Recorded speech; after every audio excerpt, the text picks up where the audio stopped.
विशेषकर दलित वर्ग से जुड़े अवसरवादी व स्वार्थी किस्म के संगठनों व पार्टियों आदि को विभिन्न स्तर पर इस्तेमाल करके तथा उनके जरिए आए दिन किस्म किस्म के कार्यक्रम आदि करवा के यहाँ दलितों एवं अन्य उपेक्षित वर्गों के लोगों को गुमराह करने में लगी है। कुछ अवसरवादी व स्वार्थी किस्म के लोगों को मैनेज करके तथा उनके जरिए अभी तक जो भी अनेकों संगठन व पार्टियां आदि बनवाई हैं, तो उन्हें फिर ये पार्टियां अपने फायदे के हिसाब से सक्रिय करके व विशेषकर बीएसपी के मजबूत रहे राज्यों में और उसमें भी उत्तर प्रदेश में किस्म किस्म के हथकंडे इस्तेमाल करके यहाँ दलितों एवं अन्य उपेक्षित वर्गों के लोगों को गुमराह करके उनके वोटों को बांटने में लगी है। कि देश में परम पूज्य बाबा साहब डॉक्टर भीमराव अम्बेडकर की मूवमेंट को आगे बढ़ाने वाली तथा दलितों एवं अन्य उपेक्षित वर्गों की बहुजन हिताय व बहुजन सुखाय के सिद्धांतों पर चलने वाली यहाँ एकमात्र अम्बेडकरवादी पार्टी केवल बीएसपी है। और जब से इस पार्टी के सांसद व विधायक आदि बने हैं तथा यूपी जैसे विशाल राज्य में भी ये पार्टी कई बार सत्ता में आई है, तो तब से केंद्र व राज्यों की भी सत्ताधारी और विपक्ष की भी अंबेडकर विरोधी जातिवादी पार्टियां किस्म किस्म के साम दाम दंड भेद आदि अनेकों हथकंडे इस्तेमाल करके बीएसपी को कमज़ोर करने में लगे हैं। और इस मामले में सत्ता व विपक्ष में बैठी जातिवादी पार्टियों ने पर्दे के पीछे से विशेषकर दलित एवं अन्य उपेक्षित वर्गों में से कुछ अवसरवादी व स्वार्थी किस्म के लोगों को मैनेज करके तथा उनके जरिए अभी तक जो भी अनेकों संगठन व पार्टियां आदि बनवाई हैं, तो उन्हें फिर ये पार्टियां अपने फायदे के हिसाब से सक्रिय करके व विशेषकर बीएसपी के मजबूत रहे राज्यों में और उसमें भी उत्तर प्रदेश में किस्म किस्म के हथकंडे इस्तेमाल करके यहाँ दलितों एवं अन्य उपेक्षित वर्गों के लोगों को गुमराह करके उनके वोटों को बांटने में लगी है, ताकि बीएसपी आगे बढ़ने से रुक जाए। ऐसे में दलित एवं अन्य उपेक्षित वर्गों में से बने इस किस्म के पार्टी विरोधी संगठनों एवं पार्टियों से इन वर्गों के लोगों को जरूर सावधान रहना है, अर्थात इन्हें ऐसे सभी स्वार्थी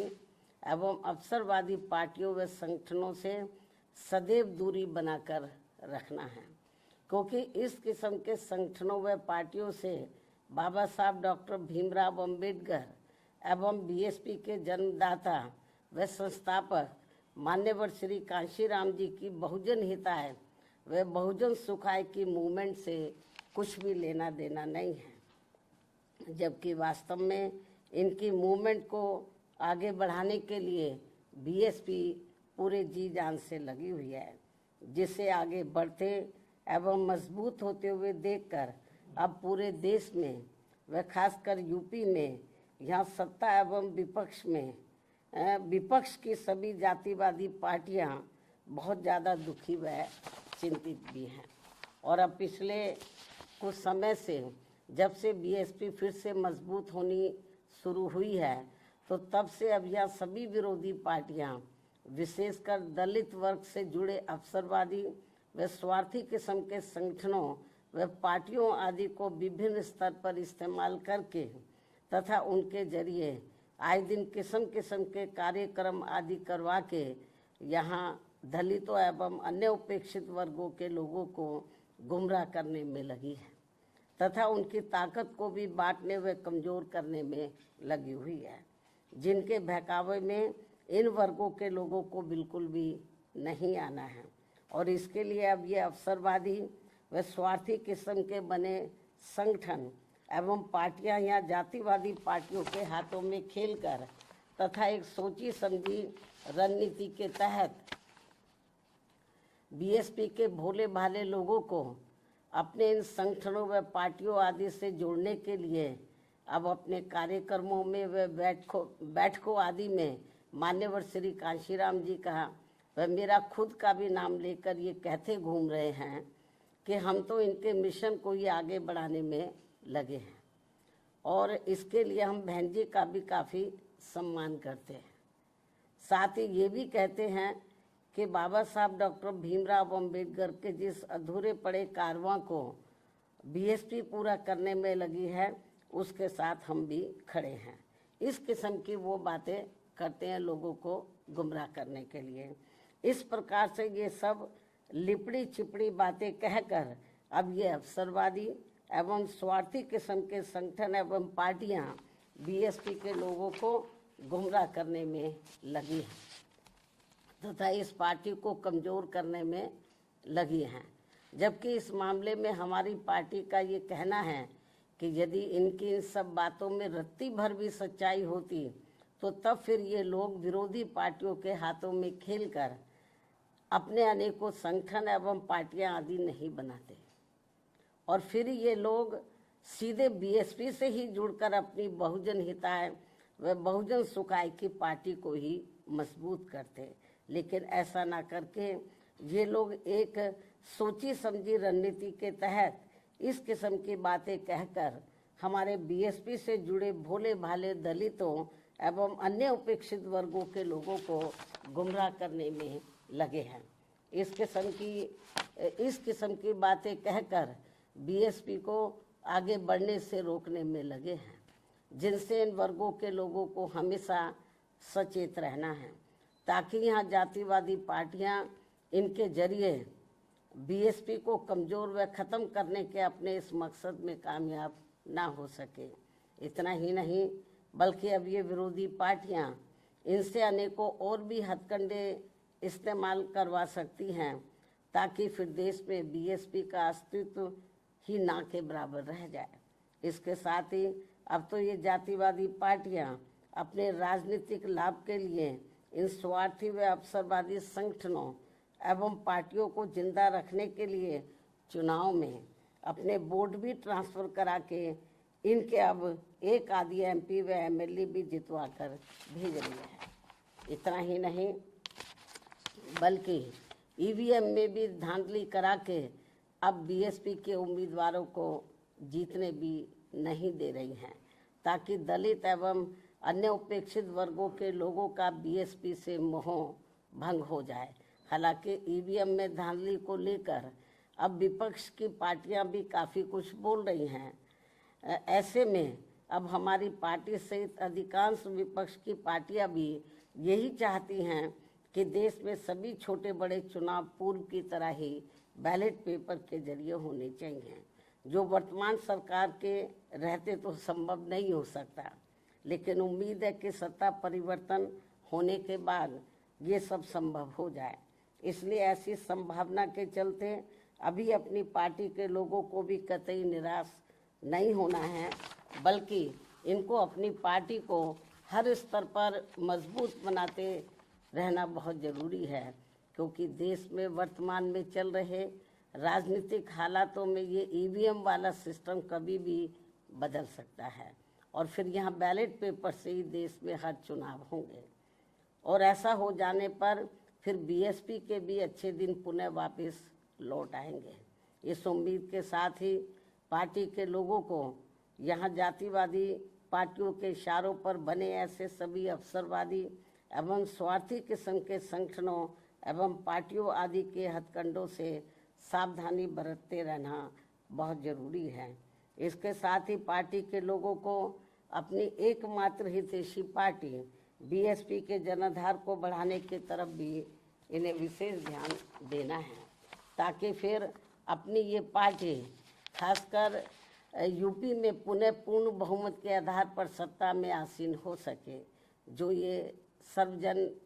के हित में होना यहाँ बहुत ज़रूरी है। इसलिए कांग्रेस, बीजेपी व सपा आदि इन पार्टियों के सहारे व इशारे पर चलकर दलित एवं अन्य उपेक्षित वर्गों की एकता व इनकी एकमात्र हितैषी एवं अम्बेडकरवादी पार्टी बीएसपी को कमजोर करने वाले ऐसे सभी अवसरवादी व स्वार्थी संगठनों एवं पार्टियों के नेता चाहे अपने निजी स्वार्थ में सांसद, विधायक व मंत्री आदि क्यों ना बन जाएं, तो भी इससे इन वर्गों के लोगों का कुछ भला होने वाला नहीं है। इसके अलावा यहाँ मैं ये भी कहना चाहूँगी कि पिछले कुछ समय से हमें ये देखने के लिए मिल रहा है कि देश की राजनीति में एक दूसरे के विरुद्ध द्वेष, विद्वेष, संकीर्णता व मुकदमेबाजी आदि की नकारात्मकता इस हद तक बढ़ गई है कि आए दिन नेताओं के बीच किसी न किसी विषय को लेकर होने वाली असभ्य एवं अभद्र आचरण से जनता काफ़ी हैरान व दुखी भी है कि अतः वर्तमान में चल रहे ऐसे हालातों में इन लोगों से सही जन व देश हित भला फिर कैसे संभव हो सकता है, जबकि वास्तव में देश में ऐसा फैला विषैला माहौल सीधे तौर पर यहाँ के विकास व आत्मनिर्भरता के प्रयास को बाधित कर रहा है तथा देश के धनासेठों की संपत्ति अब ज़्यादातर विदेशी निवेश में जाने लगी है, जिससे यहाँ की अपार गरीबी, बेरोजगारी, अशिक्षा व पिछड़ापन आदि की ज्वलंत समस्याएं और भी ज़्यादा गंभीर होती जा रही हैं। और इस बीच भारतीय अर्थव्यवस्था में अस्थिरता की मिल रही खबरें भी अति चिंतनीय हैं। देश के जीडीपी ग्रोथ में गरीब बहुजनों की उचित भागीदारी न होना अर्थात देश के विकास में सर्व समाज का हित निहित नहीं होना, ये वास्तविक कारण है जो सबके विकास को अपेक्षित संतोष नहीं दे पा रहा है। इसलिए सबका विकास होना जरूरी है। साथ ही देश के गरीबी एवं बेरोजगारी मुक्त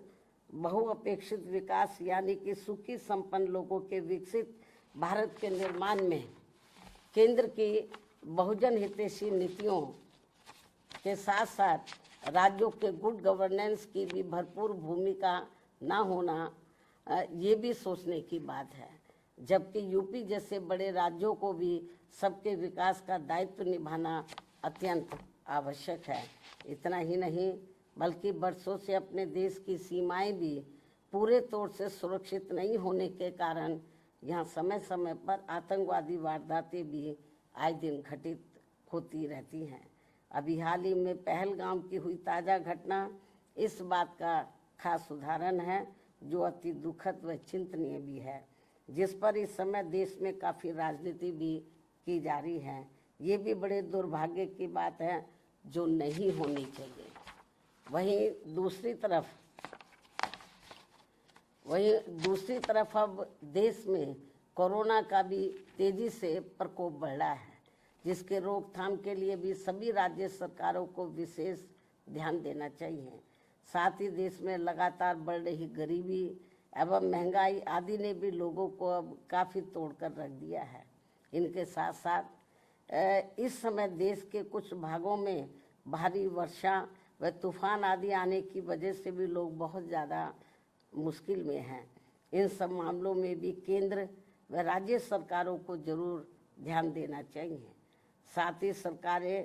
कार्यक्रमों के प्रति गंभीर व संवेदनशील न होने के कारण आए दिन मच्छी भगदड़ में हो रही मौतें भी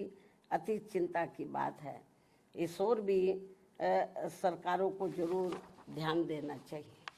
अब मैं अपनी बात यहीं समाप्त करती हूँ। धन्यवाद। जय भीम व जय भारत।